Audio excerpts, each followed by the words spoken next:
आउज़ुबिल्लाहि मिनश्शैतानिर्रजीम बिस्मिल्लाहिर्रहमानिर्रहीम रब्बिश्रह ली सदरी व यस्सिर ली अमरी वहलुल उक़्दतम मिन लिसानी यफ़क़हू क़ौली रब्बि ज़िदनी इल्मा रब्बि यस्सिर वला तुअस्सिर व तम्मिम बिल खैर।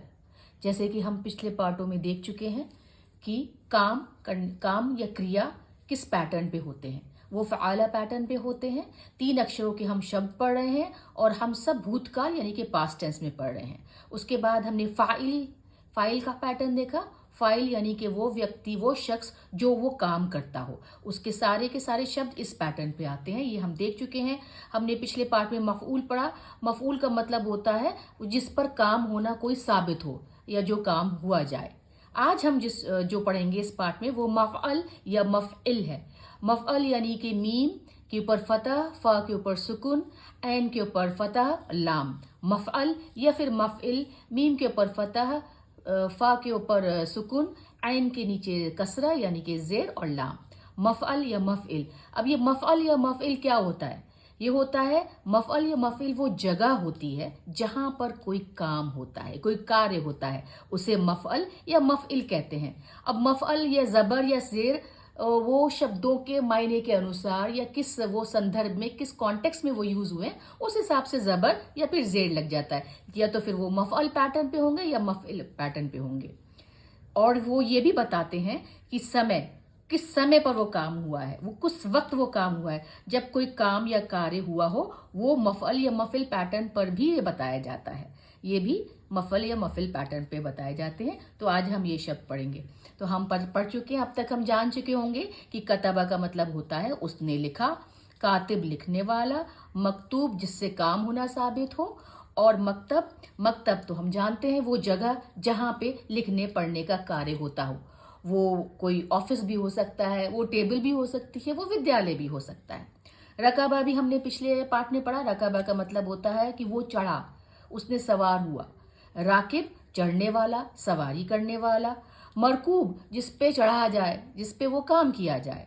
और मरकब वो जगह जहाँ पे वो चढ़ा जाता है, यानी कि हम उसको वो भी कह सकते हैं कि वो जगह जहाँ पे मतलब जैसे सवारी भी हम कह सकते हैं कि जैसे सवारी जैसे सवार पे चढ़ा।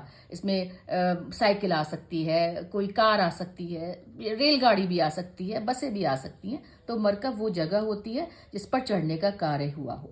ठीक है, अब आ जाता है शब्द। ये वाला शब्द देखिए, वलदा। वलदा का मतलब होता है पैदा हुआ, पैदा हुआ यानी कि बच्चा पैदा होना। वालिद कोई भी पेरेंट में से कोई एक जिसने वो बच्चा पैदा करने का काम किया। ठीक है। मौलूद, मौलूद होती है अब ये देखिए कितनी खूबसूरत ये शब्द है। वलदा का मतलब हुआ पैदा हुआ, वालिद वो जिसने वो काम किया। ठीक है। मौलूद, मौलूद होता है कि जिस पर काम हुआ हो, जिस पर वो काम होना साबित हो, यानी कि ये क्या हो सकता है? हाँ, ये वो बच्चा है, वो शिशु है जो पैदा हुआ है। वलदा, वालिद, मौलूद, काम, काम करने वाला और जिस पर काम किया हो। और ये है मौलिद, मा पे फतह, वाव पे सुकून, लाम के नीचे कसरा, जेर। मौलिद, मौलिद होते हैं पैदा होने की जगह। ठीक है, मौलिद वो पैदा होने की जगह है। फिर दूसरा शब्द देखिए, सजदा। सजदा यानी कि वो झुका, उसने सर झुकाया, उसने सजदा किया। साजिद सर झुकाने वाला, सजदा करने वाला। अब इसका मफूल पैटर्न हम ये तो नहीं, पुराने शास्त्रीय जो अरबी होती थी, पुराने जमाने की अरबी होती थी, उसमें लोग कह देते थे कि सौजूद, सौजूद वर्ड, सौजूद शब्द इस्तेमाल होता था, पर वक्त के साथ साथ उसका इस्तेमाल नहीं होता है। वो इतना कॉमन नहीं है, इतना आम शब्द नहीं हो रह गया। तो इसलिए यहाँ पे हमने निशान लगाया कि यह अब इस्तेमाल नहीं होता है। और मस्जिद आप वो सब जानते हैं, वो जगह जहाँ पे सजदा होने का काम होता है, जहाँ पे ज्यादा से ज्यादा सजदा किए जाते हैं। अब ये देखिए, यहाँ पे देखिए मकतब, यहाँ पे फतह है, जबर है। मरकब, यहाँ पे भी जबर है, ये इस पैटर्न पे आया, मफअल यानी कि जबर वाला पैटर्न। और ये देखिए मौलिद, ये लाम के नीचे कसरा है, जेर है। और मस्जिद, जीम के नीचे भी कसरा है, जेर है, यानी कि ये मफइल जबर जेर वाले पैटर्न पे आया। तो जबर या जेर दोनों में से किसी भी पैटर्न पे आए, किसी भी ढांचे पे, किसी भी फॉर्म पे ये शब्द आए, मतलब इनका यही होता है कि वो जगह जहां पर कोई काम होता है, वो मफअल होता है या मफिल होता है। वो इस बात पे डिपेंड करता है कि वो किस कॉन्टेक्स्ट में, किस संदर्भ में वो शब्द, वो वर्ड इस्तेमाल हुआ है। ठीक है, वलदा हम पढ़ ही चुके हैं, पैदा हुआ, और हम यहाँ पे ये सब पढ़ ही चुके हैं। अब आप ये देखिए मौलिद, मौलिद ये मफइल पैटर्न पे आ गया ना।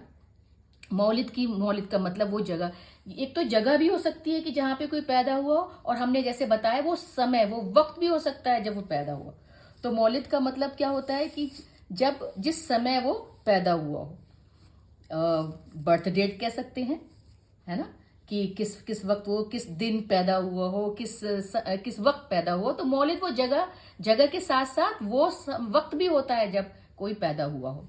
गरबा, गरबा आप सब जानते हैं कि गरबा का मतलब होता है डूबा, या कोई चीज कहीं से मतलब जो डूबी हो। ठीक है, अब गरबा का जो फाइल है तो कोई, वो तो अल्लाह सुब्हान ताला है, जिसको सूरज को डुबाए, सूरज को उगाए, है ना, सब उनका ही हाथ में है, सब हमारे अल्लाह सुब्हान ताला के हाथ में है।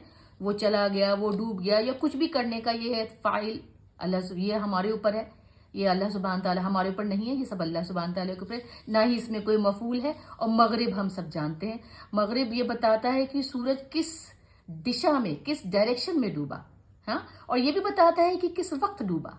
तो इसलिए इसमें देखिए कसरा है, ये मफइल पैटर्न यहाँ आ गया कि ये भी बता रहा है कि किस वक्त डूबा, किस समय डूबा, और ये भी बता रहा है कि कहाँ पर डूबा, यानी कि ये वो जगह भी बता रहा है, वो टाइम और समय या वक्त भी बता रहा है, मगरिब। ठीक है, गरबा मगरिब। वादा, वादा हम सब जानते हैं कि उसने वादा किया, उसने किसी से वचन लिया, वादा किया। इसका फाइल और मफूल नहीं होता।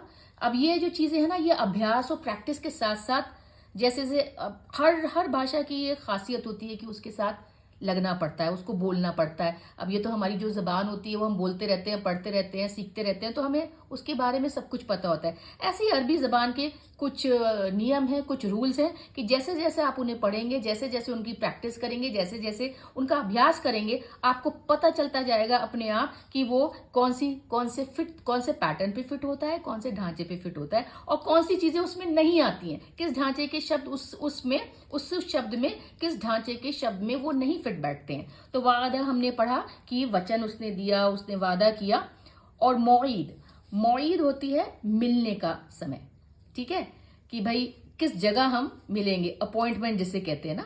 और या फिर कहते हैं कि, और हम ये भी कह सकते हैं मौईद का मतलब होता है ये कि भाई डेडलाइन, यानी कि जो अंतिम तिथि है, जब कोई काम हमने किसी को दिया है और उसको एक डेडलाइन दे दी, यानी कि हमने उसको एक आखिरी तारीख दे दी कि ये मौईद वक्त है आपको, उसको ये काम पूरा करना है। तो मौईद वो जगह भी हुई जहां पे मिल रहा है, कोई अपॉइंटमेंट की जगह, और उसके साथ साथ ये वो वक्त भी दिखाता है, जो टाइम फ्रेम दे दिया गया, जो समय का उनको एक फ्रेम दे दिया गया कि भाई आपको इस समय में ये काम पूरा करना है, डेडलाइन, उसे मौईद कहते हैं। ठीक है, उसके बाद आप अगला शब्द देखिए। अगला शब्द है आपका शरका। शरका सब जानते हैं कि शरका क्या होता है। शरका का मतलब होता है वो जगह। ठीक है, जैसे हमने कहते हैं मशरिक कहते हैं ना, कि सूरज मशरिक में डूबा, वेस्ट। ठीक है, हमारे पश्चिम, हमारे हिंदी में कहते हैं उसको पश्चिम। तो पश्चिम वो जगह है जहां पे सूरज डूबा। ठीक है, और वो भी कह सकते हैं कि भाई वो जो वक्त है जिस समय वो डूबा। तो आपने देखा कि किस तरीके से ये जो क्रिया वाले शब्द हैं, ये जो काम करने वाले शब्द हैं, वो कतबा, रकबा, वो उन पे सब पे देखिए जबर है, और ये सब 3 अक्षर के शब्द हैं, और ये सारे के सारे पास्ट टेंस में है, भूतकाल में है। ठीक है, देखिए कितने आराम से एक पैटर्न में 3 अक्षर के शब्द आ रहे हैं, और सब पे जबर है। कितना आसान सा ये फॉर्म, ये पैटर्न है। उसके बाद हमने फाइल का पैटर्न देखा, जो कि ये काम करने वाला है। उसमें हमने देखा कि एक अलिफ के साथ जबर है और दूसरे अक्षर पे जेर आ गया। तो ये भी जितने भी फाइल वाले शब्द होंगे, अगर वो अरबी के शब्द उसमें बैठते हैं फिट, तो वो सारे के सारे इसी पैटर्न पे होंगे। फिर हमने मफऊल पैटर्न देखा। मफऊल का पैटर्न वही है कि अक्षर के ऊपर जबर, उसके दूसरे अक्षर के ऊपर सुकून, उसके तीसरे अक्षर के ऊपर पेश, और उसके चौथे अक्षर के ऊपर आपका सुकून, और फिर उसका आपका आखिरी अक्षर। तो देखिए सब के सब मफऊल पैटर्न पे सारे के सारे वही वही पैटर्न फॉलो कर रहे हैं। आज हमने पढ़ा मफ़अल मफ़इल, वो जगह वो समय जहाँ पे कोई काम किया गया हो, उसके ऊपर ज़बर भी आ सकता है, उसके ऊपर ज़ेर भी आ सकता है। ये इस बात के ऊपर डिपेंड करता है, ये उसके अनुसार होता है कि वो शब्द किस कॉन्टेक्स्ट में, किस संदर्भ में इस्तेमाल हुआ है। आप ये सारे के सारे पैटर्न्स को लिखते जाइए, कोशिश करिए। ये याद नहीं होंगे, लेकिन ये अभ्यास करते करते आपके लिए आसानियां इंशाअल्लाह पैदा होती चली जाएंगी।